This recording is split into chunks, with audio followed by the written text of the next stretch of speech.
So all this hurricane talk reminds me of a couple of hurricane stories that are true stories that you guys should know. And of course, the first thing I think about all the time is my grandpa talking about a hurricane in the 1950s. And he said that it shook the house. He had a wooden house, hand-built house. It shook the house, and they kept hearing things drop. And it was the nails being shaken loose from the boards. And he said he could not figure out where all of them came from. And he literally tore his house down and rebuilt it after the hurricane because it had wobbled and shook everything loose. So if you guys are curious of how bad the winds can get, even in Orlando Winter Garden area, which is where he lived, that's how powerful one of these Cat 4 and higher storms are as far inland as the center of Florida. But it reminds me of a couple of stories. Locally, we always talk about the I-4 dead zone. If you have not discovered the I-4 dead zone, I posted a while back about it. And I have a short story called The Yellow Fever Bridge in Val's House of Musing.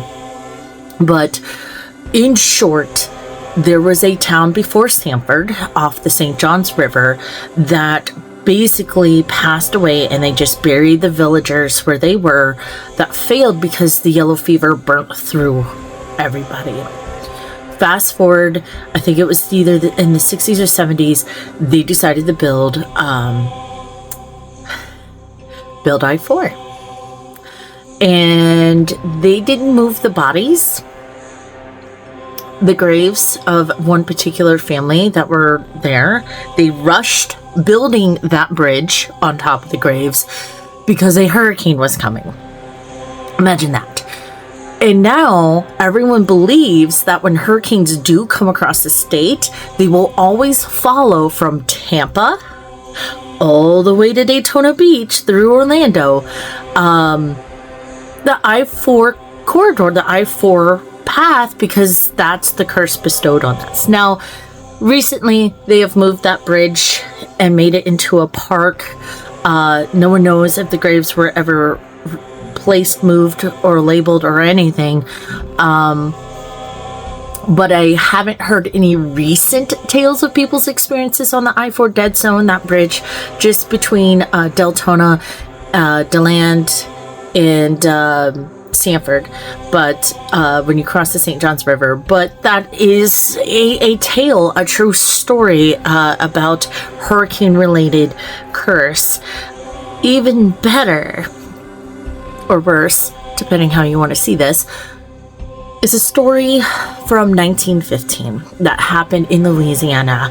A town called Frenier was wiped off the map. Storm surge came in and just leveled the place.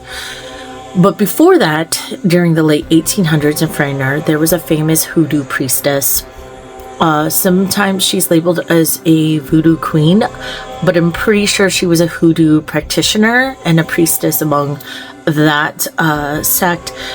And she married a man, he passed away, and she became a black woman who owned 40 acres. And I can imagine the crap that she went through. But what she was famous for, she was a very famous healer, hoodoo practitioner, but she would sing songs.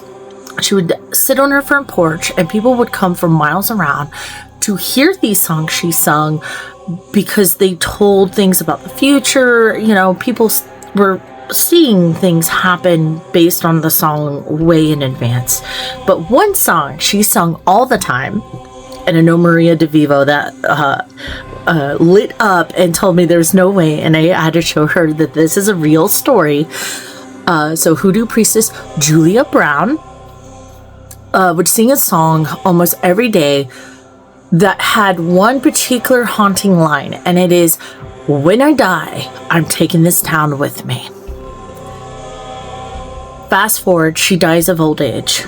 1915. September 29th, I believe, 1915. So it's not far from what we're experiencing outside with Hurricane Milton.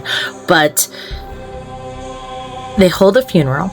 They put the body in a casket and then put the casket in a sealed, ornate box.